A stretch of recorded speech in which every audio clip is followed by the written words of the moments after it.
بھارت کے پانی چھوڑنے پر دریائے ستلج میں اونچے درجے کا سیلاب، متعدد دیہات زیر آب، سیلابی پانی سے فصلیں تباہ ہو گئیں۔ قصور کے سیلاب زدہ علاقوں سے متاثرین کے ہنگامی انخلاء کا الرٹ جاری۔ قصور سے 14,140 افراد محفوظ مقامات پر منتقل۔ بہاول نگر سے 89,868 کو محفوظ مقامات پر منتقل کر دیا گیا۔ پاک پتن، ویہاڑی اور اکاڑا کے سیلاب متاثرہ علاقوں سے بھی ہزاروں افراد کا انخلاء، متعدد خاندانوں کا اپنے گھر بار چھوڑنے سے انکار۔ دریائے ستلج میں انتہائی اونچے درجے کے سیلاب پر قصور پولیس طلب۔ دریائے ستلج میں مزید 2.5 لاکھ کیوسک پانی کی آمد متوقع۔ ہیڈ گنڈا سنگھ والا پر پانی کی سطح 22 فٹ سے تجاوز کر گئی۔ گنڈا سنگھ والا کے مقام پر پانی کا بہاؤ 1,95,000 کیوسک ریکارڈ۔ ہیڈ سلیمان کی پر 1,05,000 کیوسک کا درمیانی درجے کا سیلابی ریلا گزر رہا ہے۔ بہاولپور میں بھی متعدد زمیندار بند ٹوٹ گئے۔ ہزاروں ایکڑ زرعی رقبہ زیر آب۔ شکر گڑھ، احمد شرکیہ، بہاول نگر کے علاقے بھی سیلاب سے متاثر۔ آرے والا، لودھراں، منچن آباد، حویلی لکھا میں بھی سیلابی صورتحال۔ بھارت نے دریائے راوی سے پانی چھوڑ دیا۔ شکر گڑھ کے مقامی پر دریائے راوی میں بھارت سے 80,000 کیوسک کا سیلابی ریلا داخل۔ دریائے راوی اور اس سے ملحقہ ندی نالوں میں طغیانی کی صورتحال۔ دریائے راوی جسٹر کے مقام پر پانی کا بہاؤ 90,000 کیوسک ریکارڈ۔ شاہدرہ کے مقام پر نچلے درجے کا سیلاب ریکارڈ کیا گیا۔ نالہ بئی میں پانی کا بہاؤ 6,000 کیوسک ریکارڈ کیا گیا۔ نالہ اوچھ میں جلالہ کے مقام پر پانی کا بہاؤ 48,500 کیوسک ہے۔ ترجمان PGMA کے مطابق دریائے سندھ میں کالا باغ اور چشمہ کے مقام پر نچلے درجے کا سیلاب ہے۔ نالہ 1 اور بسنتر میں نچلے درجے کی سیلابی صورتحال۔ نالہ بائی اور نالہ بلکھو میں بھی درمیانی درجے کا سیلاب ہے۔ دریاؤں کے پارٹ میں موجود شہری فوری محفوظ مقامات پر منتقل ہو جائیں۔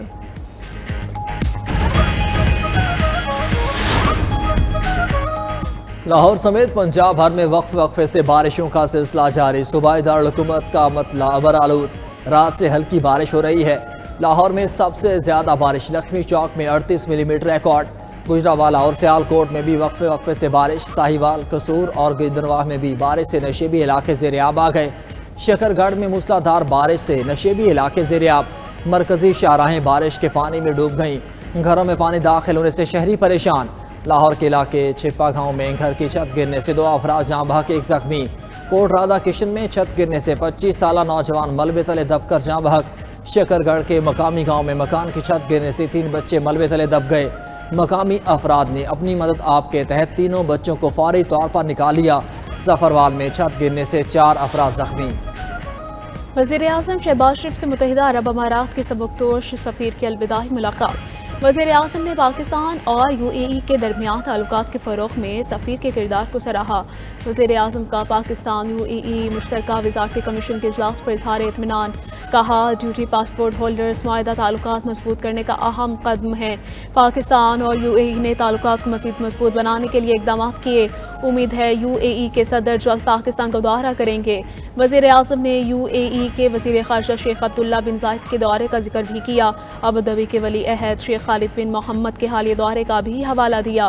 UAE کے سفیر نے پاکستان میں قیام کے دوران تعاون پر شکریہ ادا کیا۔ پاک بھارت جنگ میں 7 طیارے تباہ ہوئے۔ پاکستان اور بھارت کی جنگ ایٹمی ہتھیاروں تک جاری رہی تھی۔ امریکی صدر ٹرمپ کا کہنا ہے کہ انہوں نے مداخلت کر کے تجارت کے بدلے پاک بھارت جنگ رکوائی۔ میں نے صاف کہا، اگر تم لوگ لڑتے رہو گے تو میں تجارت نہیں کروں گا۔ ٹرمپ نے مزید کہا کہ ایران میں آپریشن کے دوران ہر میزائل نشانے پر لگا۔ ہم نے ایران کو ایٹمی ہتھیار بنانے سے روکا۔ غزہ جنگ چند ہفتوں میں ختم ہو جائے گی۔ اگلے 2 سے 3 ہفتوں میں اس حوالے سے بڑا اور فیصلہ کن نتیجہ سامنے آئے گا۔ غزہ کے اسپتال پر اسرائیلی حملے سے خوش نہیں۔ اس بھیانک خواب کو اب ختم کرنا ہوگا۔ اسرائیلی فوج نے غزہ میں ایک ہی روز 6 صحافیوں کو شہید کر دیا۔ صہیونی فوج نے النصر ہسپتال میں خون کی ہولی کھیلی۔ اسرائیلی بمباری سے طبی عملے سمیت 25 افراد شہید ہوئے۔ 24 گھنٹوں میں شہید فلسطینیوں کی تعداد 61 ہو گئی۔ غزہ میں شہید فلسطینیوں کی مجموعی تعداد 62,686 تک جا پہنچی۔ غزہ میں صحافیوں کی شہادت پر دنیا بھر کی مذمتیں۔ فرانس، اسپین اور برطانیہ نے صحافیوں کے تحفظ کا مطالبہ کر دیا۔ ترک حکومت نے کہا کہ صحافیوں پر منظم حملوں سے سچائی کو سامنے آنے سے روکا نہیں جا سکتا۔ سیکرٹری جنرل اقوام متحدہ انتونیو گوتریس کی بھی صحافیوں پر حملے کی مذمت۔ امریکہ میں تحقیقاتی نیوز آؤٹ لیٹ کے بانی شریک بانی جیریمی اسکوہل کا کہنا ہے کہ اسرائیل نسل کشی چھپانے کے لیے صحافیوں کو قتل کر رہا ہے۔ مغربی خبر رساں ادارے غزہ جنگ میں فلسطینیوں کے مجرم ہیں. ادھر ناروے کے مالیاتی ادارے نے اسرائیلی بینکوں سے اپنا سرمایہ نکال دیا. اویسی کا غزہ میں فوری جنگ بندی اور اسرائیلی جارحیت بند کرنے کا مطالبہ. غزہ میں نسل کشی، جبری نقل مکانی، منظم تباہی کی شدید مذمت. جدہ میں اویسی وزرائے خارجہ کا غیر معمولی اجلاس ہوا. سیکرٹری جنرل اویسی حسین ابراہیم طاہا نے کہا کہ اسرائیل بھوک کو جنگی ہتھیار کے طور پر استعمال کر رہا ہے. پاکستان نے گریٹر اسرائیل کا منصوبہ سختی سے مسترد کر دیا.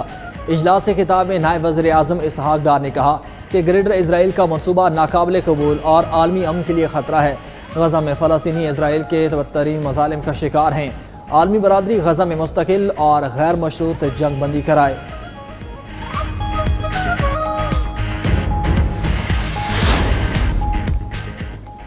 وزیر خارجہ اسحاق ڈار کی جدہ میں ترک وزیر خارجہ حکام فیدان سے ملاقات. اسحاق نے عالمی مسائل میں قائدانہ کردار پر ترکیہ کو خراج تحسین پیش کیا. دونوں وزرائے خارجہ کا غزہ میں انسانی بحران اور قحط پر تشویش کا اظہار. ترجمان دفتر خارجہ کے مطابق دونوں رہنماؤں نے فلسطین کے ساتھ یکجہتی کا اعادہ بھی کیا. غزہ میں فوری انسانی امداد پہنچانے کی ضرورت پر زور دیا. دونوں وزرائے خارجہ نے پاک ترکیہ تعلقات مزید مضبوط بنانے پر اتفاق کیا. اسحاق ڈار کی جدہ میں سعودی اور ایرانی ہم منصب سے ملاقاتیں بھی ہوئیں.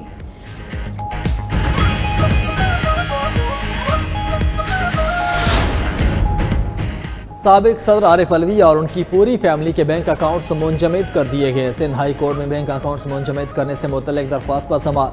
عدالت کے سابق صدر کو فیملی سمیت national cyber crime investigation agency کے روبرو پیش ہونے کی ہدایت. عارف علوی اور ان کے صاحبزادے عواب علوی اور دیگر کو حراست میں نہ لینے کی بھی ہدایت. عدالت نے 21 اکتوبر تک national cyber crime investigation agency اور دیگر سے رپورٹ طلب کر لی.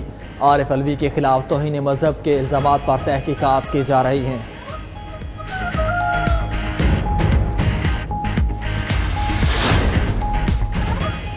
سلمان اکرم راجہ کا secretary general P T I کا عہدہ چھوڑنے کا فیصلہ. کہا کہ ایک ایسا واقعہ ہوا ہے جو اب مجھ سے دو ٹوک فیصلے کا تقاضا کرتا ہے. ہم نے پارٹی کے اندر اور باہر سے ہر قسم کی رقیق حملوں کو سہا ہے. آج بانی پی ٹی آئی سے عہدے سے علیحدگی کی گزارش کروں گا. پارٹی کے لیے بلا معاوضہ خدمات جاری رکھوں گا. ذرائع کے مطابق سلمان اکرم راجہ علیمہ خان کی جانب سے تنقید سے دل برداشتہ ہوئے ہیں.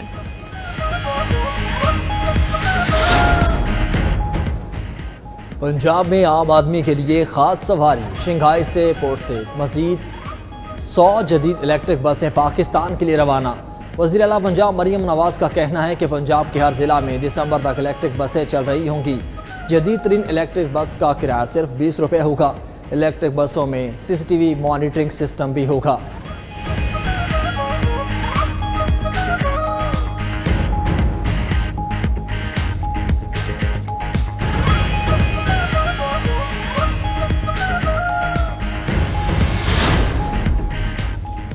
وزیر اعلیٰ سندھ مراد علی شاہ سے ورلڈ بینک کے نئے کنٹری ڈائریکٹر کی ملاقات. ورلڈ بینک کے ساتھ سندھ میں جاری اور نئے منصوبوں پر غور کیا گیا.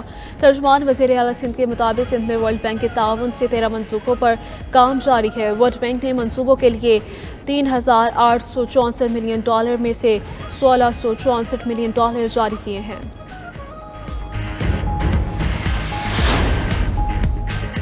پنجاب کے اسٹیٹ بینک سے 1 روپیہ بھی قرض نہیں لیا. پنجاب کے قرضوں سے متعلق خبر جھوٹ اور غلط فہمی پر مبنی ہے. وزیر اطلاعات پنجاب عظمہ بخاری کا کہنا ہے کہ رپورٹ میں جس رقم کا ذکر کیا گیا وہ دراصل پنجاب حکومت کی فیڈرل گورنمنٹ کے ٹی بلز میں سرمایہ کاری ہے. اس کا مقصد منافع حاصل کرنا ہے، نہ کہ قرض لینا. پنجاب سرپلس صوبہ ہے جسے کسی سے قرض لینے کی ضرورت نہیں. پنجاب حکومت کے اکاؤنٹ میں 1 ٹریلین روپے سے زائد رقم موجود ہے.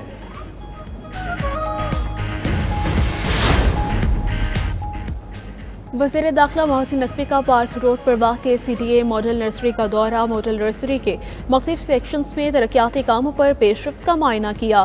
50 ایکڑ اراضی پر مشتمل نرسری تکمیل کے قریب، اس میں 10 لاکھ پودے ہوں گے. محسن نقوی نے کہا کہ اسلام آباد میں state of the art model nursery بنائی جا رہی ہے. فلاور شاپ اور ٹریننگ انسٹیٹیوٹ بھی بنائیں گے. وزیر داخلہ کی CDA ملازمین کو پودوں کی دیکھ بھال کے لیے ٹریننگ فراہم کرنے کی ہدایت.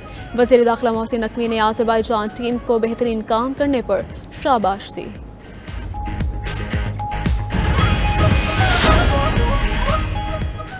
خیبر پختونخوا میں پولیو کیس کے مزید 2 کیسز سامنے آ گئے۔ نیا کیس کے بعد صوبے میں پولیو سے متاثرہ بچوں کی تعداد 15 ہو گئی۔ صوبائی محکمہ صحت کے مطابق پولیس کے نئے کیسز ٹانک اور شمالی وزیرستان سے رپورٹ ہوئے۔ رواں سال ملک بھر میں پولیو کیسز کی مجموعی تعداد 23 ہو گئی۔